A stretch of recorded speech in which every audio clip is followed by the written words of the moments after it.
Good evening, folks. This is part 2 of Sun Controls Climate, and we're focusing on climate cycles.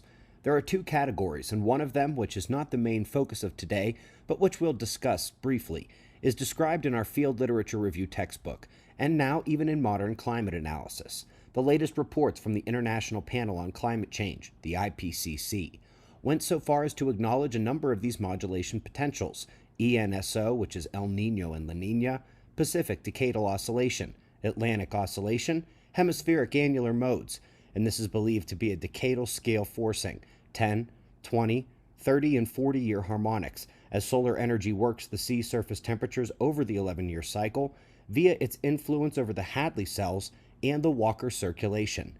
But this is what is already known, already acknowledged, even if not well integrated into the climate models. But today, we're going to focus on a much grander and longer-term cycle, and to do so, we begin with the widespread statement you hear in the media that we're now having the most rapid and extreme warming on record. Approximately every 1,500 years, and until recently they didn't know why, there is a spike in the global temperatures, and while these are easily identified during the last ice age, the last 12,000 years is a bit more challenging story. But I'm going to add some stars to this chart to show where the cycles hit. Going from left to right, which is from back in time up to now, the magenta star is part of the rise up out of the ice age that was 10,500 years ago. 1,500 years later, at 9,000 years ago, is the purple star, and in this reconstruction, it looks small, but it is the official breach up out of the glacial period. 1,500 years later, which is 7,500 years ago, is the light blue star that represents the rise into one of the climate optima of the Holocene.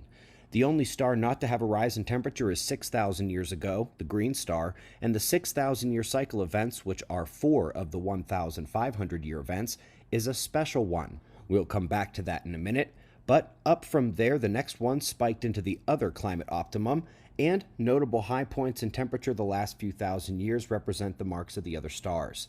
This chart is a long-term average run, and while it is adequate to mark the general patterns, it does miss the most extreme short-term events, which are those 1,500-year cycle events.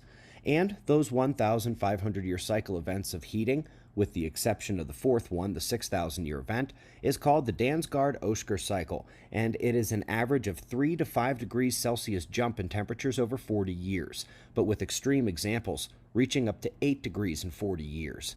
Obviously, that's only a fourth the total time of what they call modern global warming, but it dwarfs modern global warming by 200 to 500%.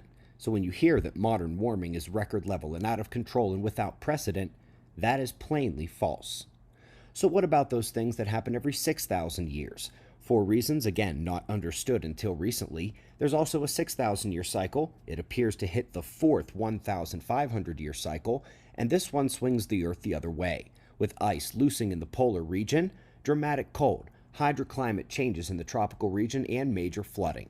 The most recent such example is not well recognized by the field, but it will be soon after this year's recent confirmations of the hydroclimate forcing syncing up with the greenest of the green Saharan epochs, 6,000 years ago in what we like to call the Noah event.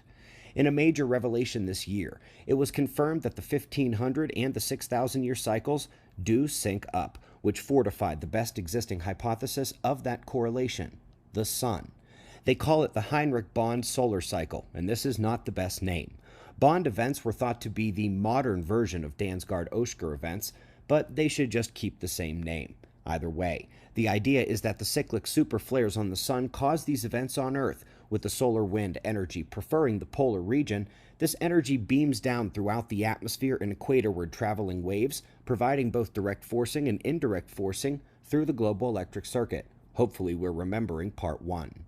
Recommended reading on this topic comes from Harvard's Lingham and Loeb, including a look back at the major short-term changes of 3 to 7 degrees in temperature during major solar outbursts like the Carrington event in 1859. That happened within days, another way you know that modern warming is not record anything. But back to the suspicion of solar forcing. The solar side of that cycle is filling in as well. There is a well-known millennial scale superflaring potential on the Sun, but the 3,000 and 6,000-year cycles had been largely questioned until earlier this year.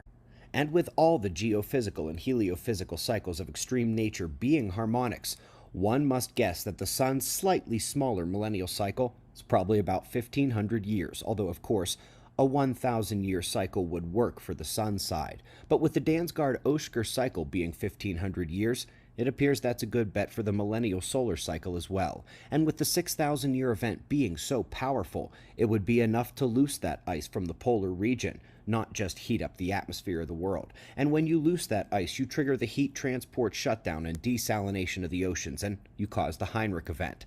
It's almost a little too perfect, the way the cycles match up, and it is only with recent discoveries can we confirm that the Earth and Sun cycles are indeed synchronized in what they call the Heinrich-Bond solar cycle. Should be the Heinrich-Dansgaard-Oeschger solar cycle, but I admit, doesn't quite have the same ring to it. When you consider the importance of these events to the major oscillations and patterns and ocean-driven abrupt climate events, it is quite clear that the sun is what controls nearly everything about the atmosphere that we use to build patterns, cycles, and models and predictions, and that the modern global warming, while real, is 100% absolutely not any kind of record anything. I'll see you in the morning for the daily update. Be safe, everyone.